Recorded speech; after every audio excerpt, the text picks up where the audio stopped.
북한에서는 오빠라는 말을 들으면 사형에 처한다고. 안녕하세요. 저는 미국의 국제관계 전문가이자 한반도 문제를 연구해온 앤드류 코넬 교수입니다.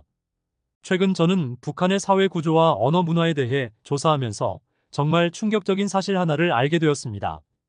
바로 북한에서는 오빠라는 말을 사용하는 것이 사형에 처해질 수 있는 중대한 범죄라는 겁니다. 처음 이 이야기를 들었을 때 저는 믿기지 않았습니다. 이 단어는 한국에서 너무나 자연스럽게 쓰이는 단어로 여성들이 나이가 많은 남성을 부를 때 사용하는 친근한 표현입니다. 하지만 북한에서는 이 단어가 전혀 다른 의미를 가지고 있었습니다. 북한의 언어는 체제와 정치적 상황에 따라 매우 엄격하게 통제되고 있습니다. 김정은 정권 하에서는 그 어떤 작은 표현 하나라도 체제의 이념적 순결성을 위협한다고 판단되면 가차없이 금지될 수 있습니다. 특히나 오빠라는 단어는 한국 대중문화의 영향을 강하게 드러내는 단어 중 하나입니다. 북한 당국은 이를 부르주아적이며 반동적인 외래 문화의 침투로 간주하고 있죠. 한국의 드라마나 영화에서 오빠라는 말이 자주 사용되면서 이 단어는 사랑, 애정, 그리고 인간적인 유대감을 나타내는 상징이 되었습니다. 북한의 지도부는 이러한 감정의 표현을 극도로 경계하고 있으며 체제의 통제를 벗어나는 개인적인 감정이나 자유로운 언어 사용을 용납하지 않습니다. 제가 만난 북한의 탈북자들은 그들 중 몇 명이 실제로 이러한 언어 통제로 인해 처벌받은 사례를 이야기해 주었습니다. 한 탈북자는 자신의 친구가 가족과 대화 중에 오빠라는 단어를 잘못 사용했다가 당국에 신고되어 처벌을 받은 경험을 말해 주었죠. 처음엔 단순히 구두 경고 정도로 끝날 거라 생각했지만 결국 그 친구는 재교육소로 끌려가 심한 고문을 받았고 끝내 소식이 끊겼다고 합니다. 북한에서는 언어를 통한 개인의 자유로운 표현이 체제에 대한 위협으로 여겨질 수 있기 때문에 작은 실수 하나가 삶을 송두리째 바꾸는 결과를 낳을 수 있습니다. 이 이야기를 접하면서 저는 북한 주민들이 겪고 있는 공포와 압박을 실감할 수 있었습니다. 우리는 자유롭게 말하고 우리 자신을 표현할 수 있는 권리를 당연하게 여기지만 북한에서는 이 모든 것이 엄격하게 제한되어 있습니다. 언어는 문화와 사고방식을 반영하는 중요한 요소이기에 이러한 제한은 단순한 언어 통제 이상의 의미를 가지고 있습니다. 이는 곧 사람들의 사고와 감정, 그리고 관계 형성 방식에까지 깊은 영향을 미치고 있죠. 최근 북한의 군사적 움직임 또한 저를 크게 놀라게 했습니다. 북한은 러시아의 무기와 군수 물자를 지원하기로 하면서 국제사회에 또다시 큰 파장을 일으켰습니다. 특히 러시아의 우크라이나 침공 이후 국제사회의 제재와 비난을 받으면서도 북한은 러시아와의 관계를 강화하며 군사 지원을 감행했습니다. 이는 북한이 외교적으로 얼마나 고립되어 있는지를 잘 보여주는 예입니다. 러시아와의 관계를 통해 자신들의 체제를 유지하고 동시에 국제사회의 압박에 맞서기 위한 전략적 선택을 한 것으로 보입니다. 저는 북한의 이러한 결정에 대해 깊은 우려를 느끼고 있습니다. 북한이 러시아에 무기를 지원하는 것은 단순히 군사적 협력 이상의 의미를 가집니다.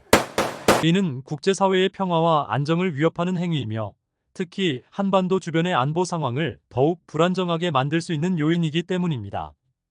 북한은 그동안 국제사회의 제재 속에서도 체제를 유지하기 위해 끊임없이 새로운 생존 방식을 모색해왔습니다. 그중 하나가 바로 이러한 외부 국가와의 밀착 관계를 통해 자신들의 경제적, 군사적 기반을 강화하는 것입니다. 러시아와의 관계는 북한에게 있어 매우 중요한 생명줄과도 같습니다. 러시아는 유엔 안보리의 상임이사국으로 북한에 대한 제재를 부분적으로 완화하거나 지원할 수 있는 중요한 위치에 있습니다. 따라서 북한은 러시아와의 군사 협력을 통해 자신들의 외교적 입지를 강화하려는 의도를 가지고 있습니다. 하지만 이러한 행보는 국제사회의 강력한 반발을 불러일으키고 있으며 특히 미국을 비롯한 서방 국가들의 경계를 더욱 강화시키고 있습니다. 저는 미국인으로서 그리고 국제관계를 연구하는 학자로서 이 상황을 매우 심각하게 받아들이고 있습니다. 북한의 언어 통제와 같은 내부 억압은 그 사회의 자유를 억누르는 명백한 인권 침해입니다. 또한 북한의 군사적 행동은 그들의 체제를 유지하기 위한 수단일 뿐만 아니라 국제 평화를 위협하는 도발적 행동입니다. 국제사회는 이러한 북한의 행태에 대해 더 강력한 목소리를 내고 북한 주민들의 인권을 보호하기 위해 더욱 노력해야 한다고 생각합니다. 저는 북한의 현재 상황이 단순히 하나의 국가의 문제가 아니라고 생각합니다. 이는 국제사회 전체가 직면하고 있는 도전이며 우리 모두가 해결책을 찾아야 할 문제입니다. 북한 주민들이 자유롭게 말하고 자신의 생각을 표현하며 두려움 없이 살아갈 수 있는 날이 오기를 바랍니다. 북한의 오빠라는 단어 사용 금지에 대해 처음 듣고 느낀 충격에서 벗어나기가 쉽지 않았습니다. 그 이면에 숨겨진 북한 체제의 통제와 억압을 이해하면 할수록 저는 북한 사회가 얼마나 심각하게 외부와 단절되어 있는지에 대해 더 명확히 알게 되었습니다.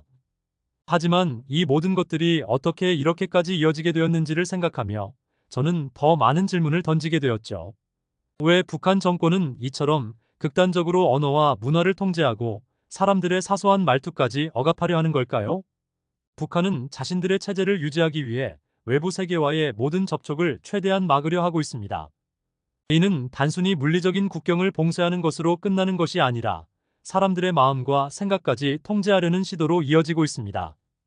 그러한 맥락에서 한국의 문화는 북한 당국에게는 매우 위험한 존재입니다. 한국은 북한 주민들에게 언젠가는 자유롭게 살 수 있는 가능성을 보여주는 곳이기 때문이죠.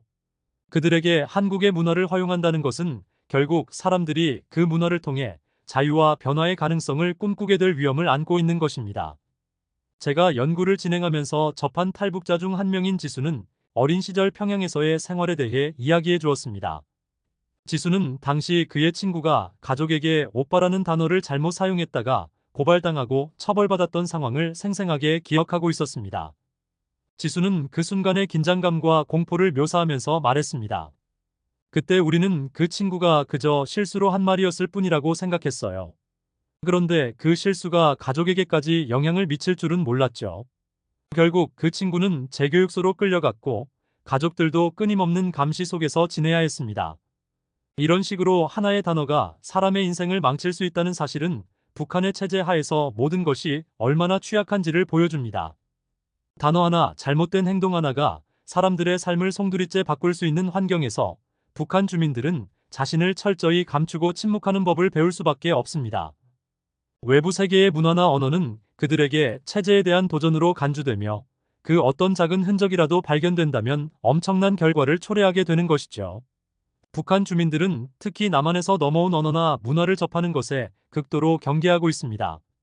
체제의 이념적 순결을 유지하기 위해서는 모든 형태의 외부 영향을 철저히 차단해야 한다는 것이 북한 정권의 입장입니다. 그 중에서도 오빠라는 말은 단순한 언어 이상의 의미를 가집니다. 이 단어는 남한에서 형성된 사회적 유대와 감정의 상징이기 때문이죠.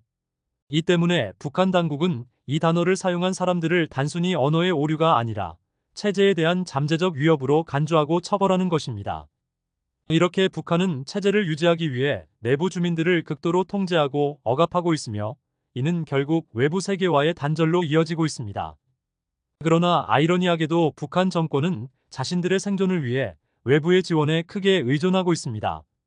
최근 북한이 러시아와의 군사 협력 관계를 강화한 것은 이러한 배경에서 이해할 수 있습니다. 국제사회의 제재 속에서 북한은 스스로를 지탱하기 위해 외부의 도움을 절실히 필요로 하고 있으며 러시아와의 협력은 그들에게 매우 중요한 생명줄 역할을 하고 있는 것입니다. 저는 러시아와 북한 간의 관계에 대해 연구하면서 이들이 서로에게 얼마나 중요한 동맹인지를 더욱 명확히 알게 되었습니다. 특히 러시아는 국제사회에서 중요한 위치를 차지하고 있기 때문에 북한이 러시아와의 관계를 통해 제재에서 벗어나고자 하는 것은 당연한 전략으로 보입니다. 그러나 이는 국제사회의 평화와 안정에 큰 위협이 될 수 있는 행위입니다. 북한이 러시아에 군사 지원을 제공함으로써 자신들의 체제를 강화하려는 시도는 결국 더 많은 불안정과 긴장을 초래할 것입니다. 저는 이러한 상황을 보면서 미국인으로서 그리고 국제사회의 일원으로서 큰 책임감을 느꼈습니다. 우리는 북한 주민들이 겪고 있는 억압과 고통에 대해 더 많은 관심을 가져야 하며 그들이 자유롭고 평화롭게 살아갈 수 있도록 돕기 위한 방안을 모색해야 합니다.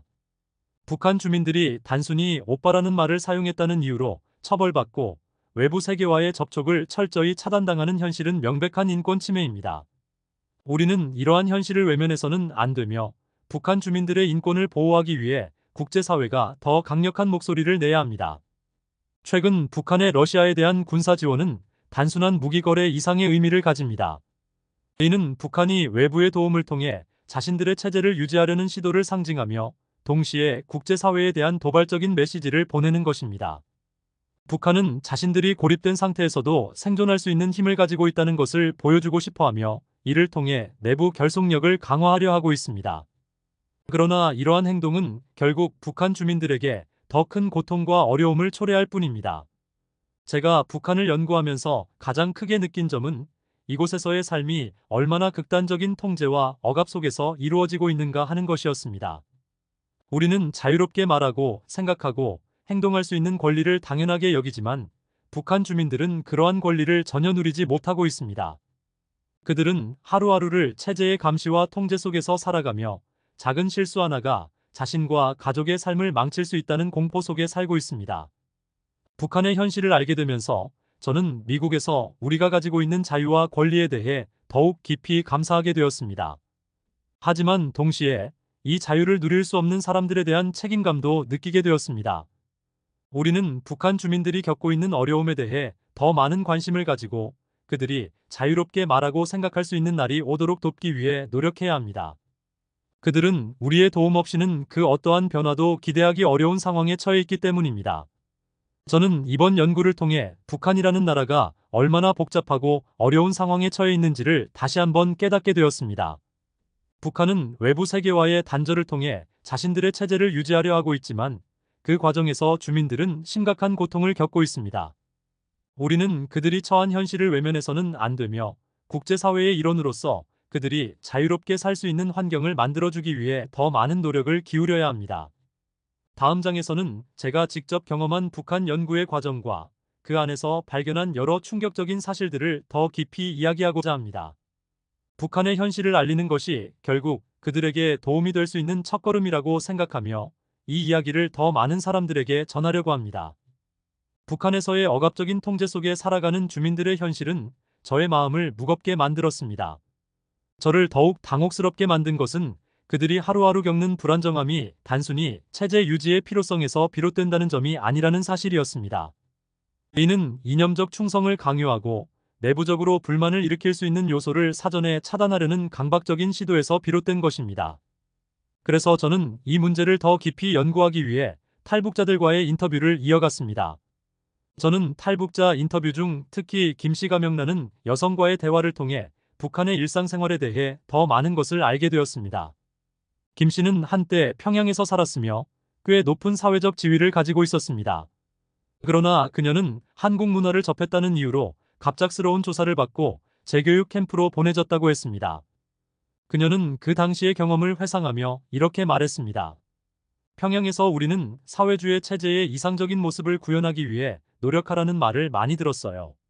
모든 것이 계획된 대로, 통제된 대로 이루어져야 했죠. 그런데 제가 한국 드라마의 내용을 실수로 언급한 것만으로도 제가 체제에 반하는 인물로 낙인 찍히게 된 거예요. 재교육 캠프에서의 생활은 상상할 수 없는 수준의 강도 높은 교육과 체제 선전에 노출된 삶이었어요.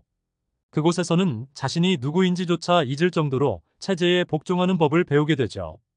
김 씨의 이야기를 들으며 저는 북한의 일상에서 벌어지는 통제가 단순한 언론 통제나 사상 교육 수준을 넘어서 사람들의 정체성과 인격을 말살하려는 시도라는 생각이 들었습니다. 그들이 말하는 재교육은 결국 개인을 철저히 무너뜨리고 체제의 노예로 다시 태어나게 만드는 과정이었습니다. 그들은 사람들이 자유롭게 사고하고 자신만의 가치관을 형성하는 것을 막기 위해 모든 수단을 동원하고 있었습니다.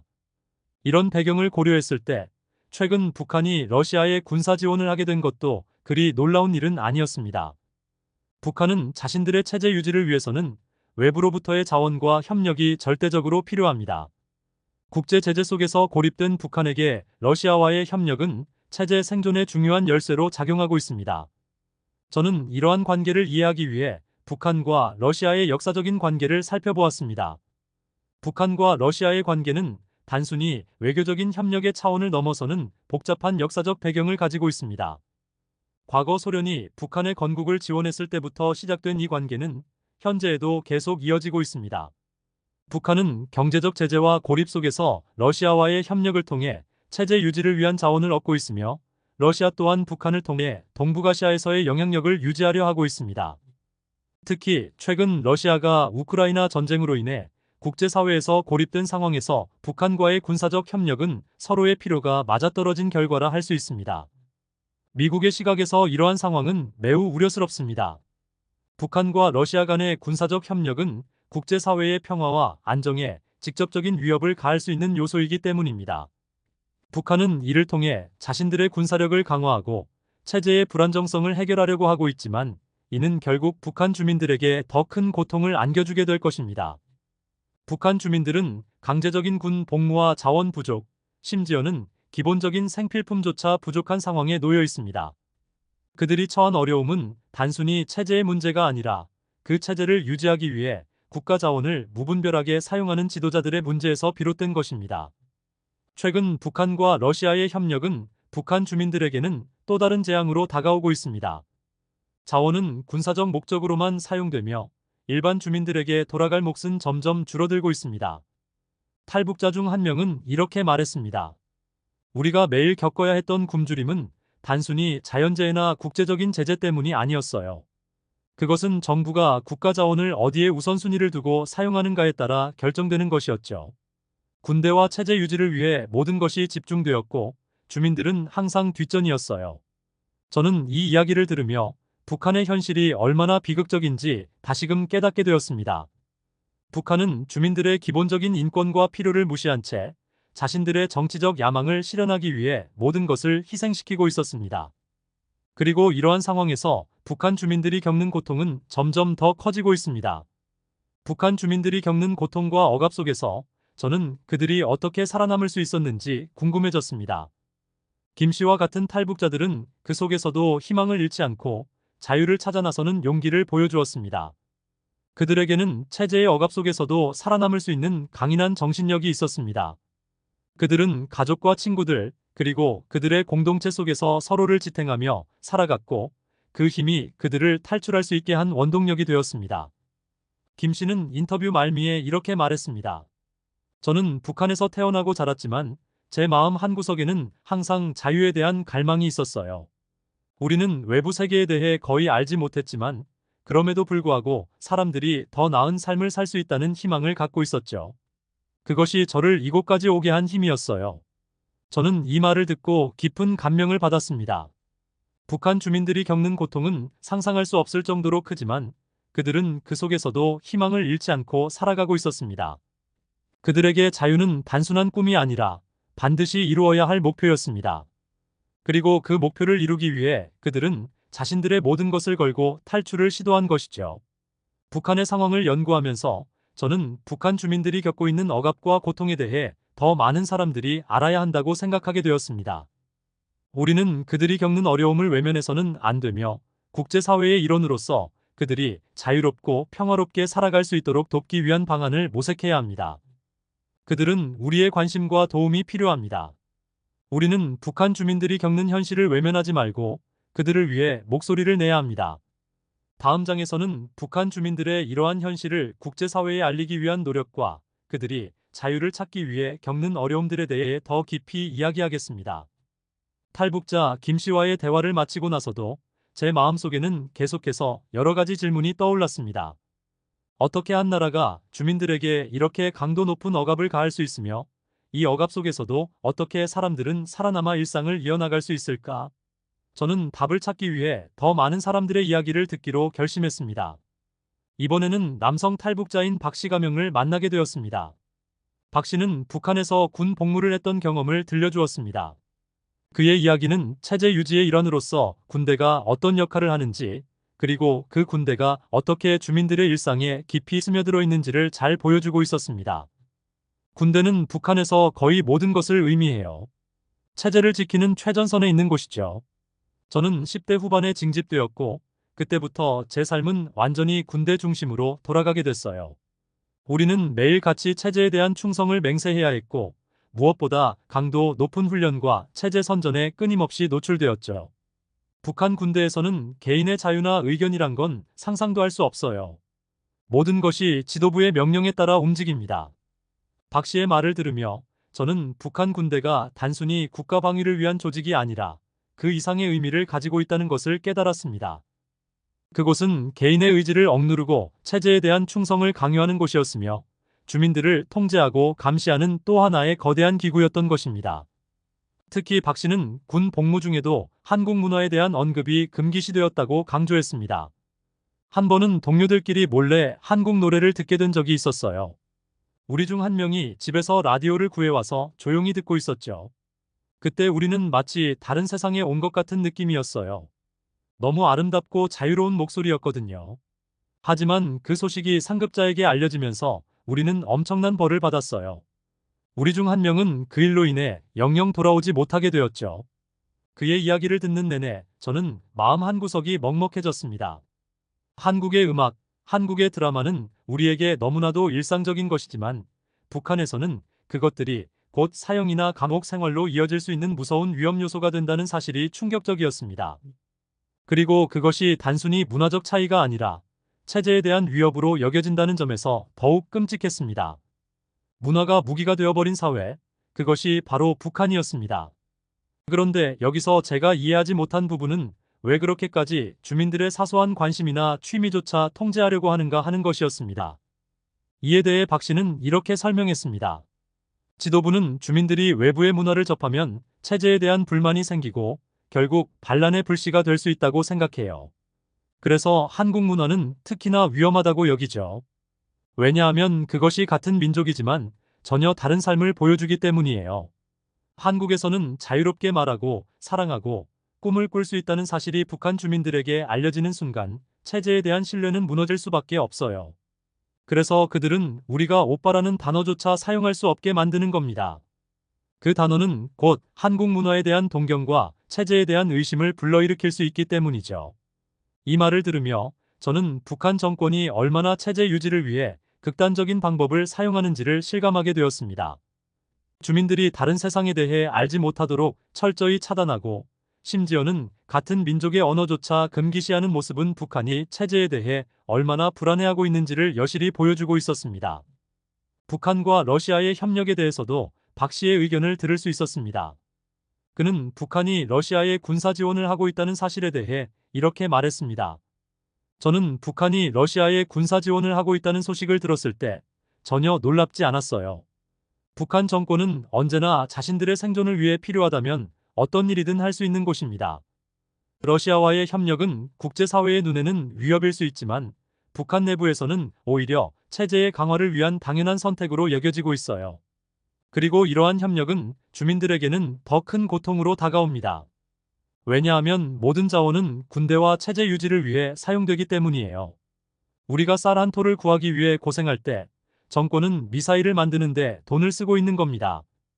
박 씨의 말을 통해 저는 북한이 주민들의 삶을 얼마나 희생시키며 체제를 유지하려 하고 있는지를 다시금 깨닫게 되었습니다. 국제사회와의 갈등 속에서 북한은 군사적 힘을 과시함으로써 자신들의 체제를 지키고자 하지만 그로 인해 고통받는 것은 결국 아무런 힘도 없는 주민들입니다. 탈북자들과의 인터뷰를 진행하며 저는 북한의 상황이 단순히 정치적 문제가 아니라 인도주의적 위기라는 것을 명확히 깨닫게 되었습니다. 그리고 이러한 문제를 해결하기 위해서는 단순히 국제적인 압박만으로는 부족하다는 생각이 들었습니다. 우리는 북한 주민들에게 희망의 메시지를 전하고 그들이 더 나은 미래를 꿈꿀 수 있도록 돕는 것이 필요합니다. 그들이 한국 문화를 동경하고 자유를 갈망하는 것은 그들이 인간으로서의 기본적인 권리를 되찾고 싶어 하기 때문입니다. 북한은 여전히 많은 이들에게 미지의 땅으로 남아있지만 그 속에서 살아가는 사람들은 우리와 다르지 않은 평범한 사람들입니다. 그들도 사랑하고 꿈꾸며 자유를 갈망하는 존재입니다. 하지만 그들의 삶은 철저히 통제된 체제 속에 갇혀 있습니다. 우리는 그들을 외면하지 말아야 하며 그들이 자유를 되찾을 수 있도록 계속해서 목소리를 내야 합니다. 저는 북한 주민들의 현실을 더 많은 사람들에게 알리고 그들을 돕기 위한 방법을 찾기 위해 계속해서 연구를 이어가기로 결심했습니다. 국제사회의 압박도 중요하지만 동시에 그들에게 희망의 메시지를 전달하고 외부 세계와의 연결고리를 만들어주는 것도 중요한 과제입니다. 그리고 그것이 바로 제가 해야 할 일이라고 생각하게 되었습니다. 다음 장에서는 북한 주민들이 자유를 찾기 위해 어떤 고통을 겪고 있는지, 그리고 국제사회가 그들을 돕기 위해 어떤 노력을 기울이고 있는지에 대해 더 깊이 이야기하겠습니다. 박 씨와의 대화를 마친 후 저는 마음속에 커다란 물음표가 떠올랐습니다. 북한에서 그토록 철저하게 외부 문화를 차단하고 주민들을 억압하는 이유는 대체 무엇일까? 제가 만난 탈북자들은 모두 공통적으로 북한 체제의 공포를 말했습니다. 그것은 단지 정치적인 억압을 넘어 문화적인 억압까지 포함하고 있었죠. 이 체제 아래에서 개인의 꿈과 욕망은 억눌리며 자유로운 생각조차 금기시되는 현실이었습니다. 그러던 중 저는 또 다른 탈북자인 정 씨를 만나게 되었습니다. 그는 북한에서 교육을 받았고 그곳에서 교사로 일한 경험이 있다고 했습니다. 저는 북한의 교육 시스템이 주민들에게 어떤 영향을 미치는지에 대해 더 자세히 알고 싶었습니다. 정 씨는 마치 오랜 시간 가슴속에 묻어두었던 이야기를 꺼내듯 조심스럽게 말문을 열었습니다. 북한에서는 교육이란 게 체제를 위해 존재하는 겁니다. 학생들은 어렸을 때부터 김씨 일가에 대한 충성심을 배우고 외부 세계는 적으로 여겨야 한다고 교육받죠. 특히 한국과 미국에 대해서는 아주 적대적인 감정을 가지도록 만들어요. 저도 처음에는 그런 교육을 자연스럽게 받아들였어요. 왜냐하면 다른 선택지가 없었으니까요. 그는 학생들에게 한국과 미국의 잘못된 점을 가르쳐야 했던 자신의 과거를 돌아보며 깊은 한숨을 내쉬었습니다. 한 번은 학생들 중 한 명이 수업 시간에 오빠라는 단어를 사용한 적이 있었어요. 그 단어 하나로 그 아이는 엄청난 위기에 처했죠. 왜냐하면 오빠라는 단어는 한국에서 온 것이기 때문에 체제에 대한 위협으로 여겨졌거든요. 결국 그 아이의 부모님이 엄청난 압박을 받아야 했고 아이는 학교에서 쫓겨났습니다. 정 씨의 이야기를 들으며 저는 다시 한번 놀랐습니다. 단순한 단어 하나가 체제의 위험 요소로 여겨진다는 사실은 북한 정권이 주민들의 생각과 언어까지 철저히 통제하고 있다는 것을 보여주었습니다. 그 통제의 끝은 어디일까? 그들이 두려워하는 것은 무엇일까? 저는 계속해서 질문을 던졌습니다. 정 씨는 북한의 교육이 어떻게 주민들을 통제하는지에 대해 더 깊이 설명했습니다. 교육은 단순히 지식을 전달하는 것이 아니었어요. 그것은 사람들의 마음을 통제하고 그들의 시야를 좁히는 도구였죠. 한국이나 미국에 대한 긍정적인 이야기는 절대 할 수 없었어요. 그런 이야기를 하는 순간 우리는 바로 적으로 분류되었죠. 북한에서는 사람들 간의 대화도 항상 조심해야 합니다. 친구끼리조차 서로의 생각을 쉽게 나눌 수 없어요. 언제 누군가가 밀고 할지 모르기 때문이죠. 이러한 환경 속에서 정 씨는 교사로서 자신의 역할에 대해 큰 갈등을 겪었다고 했습니다. 아이들을 가르치는 것은 제 꿈이었어요. 하지만 그들이 배워야 하는 내용이 진실이 아니라는 것을 알면서도 그것을 가르쳐야 한다는 사실이 너무나 괴로웠습니다. 그래서 저는 더 이상 이 체제 아래서 아이들을 속일 수 없다고 생각했고 결국 탈북을 결심하게 된 겁니다. 정 씨의 탈북 과정은 결코 쉬운 여정이 아니었습니다. 그는 목숨을 걸고 두만강을 건너 중국으로 넘어갔고 거기서도 체포될 위험을 무릅쓰고 남쪽으로 내려왔습니다. 저는 자유를 찾아 떠난 거였어요. 그리고 지금 이렇게 한국에 와서야 비로소 자유롭게 말하고 생각할 수 있다는 것이 얼마나 소중한지 깨달았습니다. 이야기가 이어질수록 저는 북한 주민들이 겪고 있는 공포와 억압의 깊이를 더 잘 이해하게 되었습니다. 그들은 단지 외부 세계와 단절된 채 살아가는 것이 아니라 그 단절된 세계 속에서도 끊임없이 통제당하며 자유를 억압받고 있었습니다. 정 씨는 북한의 교육제도가 군사적인 목적을 위해 어떻게 사용되는지에 대해서도 설명했습니다. 북한의 모든 교육은 군사적 목적에 부합해야 해요. 학생들은 어렸을 때부터 군대를 찬양하고 김씨 일가에 대한 충성을 배웁니다. 그 과정에서 개인의 개성이나 창의성은 철저히 억압당하죠. 그저 명령에 따르고 체제에 충성하는 인재만이 살아남을 수 있는 시스템입니다. 그리고 그 시스템이 유지되기 위해서는 끊임없는 억압과 통제가 필요하죠. 정 씨와의 대화는 저에게 북한 체제의 본질을 더 잘 이해할 수 있는 계기가 되었습니다. 그곳에서는 개인의 자유가 철저히 부정되고 체제를 유지하기 위해 모든 것이 통제됩니다. 심지어 단어 하나조차도 체제의 위협이 될 수 있다고 여겨지는 상황이었습니다. 그 후 저는 다시 북한과 러시아의 군사적 협력에 대한 생각으로 돌아갔습니다. 최근 북한이 러시아에 군사 지원을 했다는 소식은 국제사회에 큰 충격을 주었습니다. 저는 정 씨에게 이에 대한 그의 생각을 물어보았습니다. 북한이 러시아에 군사 지원을 한다는 것은 북한 체제에 있어서 당연한 수순이라고 봅니다. 왜냐하면 북한은 항상 자신들의 체제 유지를 위해 필요하다면 어떤 일이든 할 준비가 되어 있는 곳이니까요. 러시아와의 협력은 북한 정권에게 있어서 체제의 안정성을 확보하기 위한 중요한 기회였던 겁니다. 그리고 이러한 군사적 협력은 결국 주민들에게 더 큰 고통으로 돌아올 것입니다. 왜냐하면 그들은 자신의 삶과 자원을 희생해서 체제를 유지하는 데 기여해야 하기 때문이죠. 정 씨의 말은 저에게 북한 정권의 의도와 그로 인해 고통받는 주민들의 상황을 다시금 생각하게 만들었습니다. 국제적인 군사 협력은 체제 유지의 도구로 사용되고 있으며 그로 인해 피해를 입는 것은 결국 아무런 권리도 없는 주민들이라는 사실이었습니다. 그들은 자유를 갈망하지만 그것을 얻기 위해서는 너무나도 큰 위험을 감수해야 했습니다. 탈북자들의 이야기를 듣고 나서 저는 한 가지 확신하게 되었습니다. 북한의 문제는 단순히 정치적인 문제를 넘어 인도주의적 위기라는 것입니다. 그리고 이를 해결하기 위해서는 국제사회의 도움이 절실히 필요합니다. 북한 주민들이 자유를 되찾을 수 있도록 그리고 그들이 더 나은 미래를 꿈꿀 수 있도록 돕는 것이 우리가 할 수 있는 일일 것입니다. 북한의 현실을 이해하고 그것을 많은 사람들에게 알리는 것이 저의 사명이라는 생각이 들었습니다. 이 이야기가 더 많은 사람들에게 전해지고 북한 주민들이 겪고 있는 고통이 조금이라도 줄어들 수 있기를 간절히 바랍니다. 그들의 이러한 이야기를 더 많은 사람들에게 전하고 싶었습니다. 북한의 현실을 알리고 그들이 처한 어려움을 이해하는 것은 단순히 북한이라는 나라의 문제를 아는 것을 넘어 인간으로서의 기본적인 권리와 자유에 대해 생각하게 만드는 중요한 계기가 될 것입니다. 그리고 이러한 이야기를 통해 우리는 북한 주민들이 언젠가 그토록 갈망하는 자유를 찾을 수 있도록 도울 수 있는 방법을 찾아야 할 것입니다. 이제 이 이야기를 통해 북한 주민들의 고통과 그들의 목소리가 조금 더 널리 퍼지기를 바랍니다.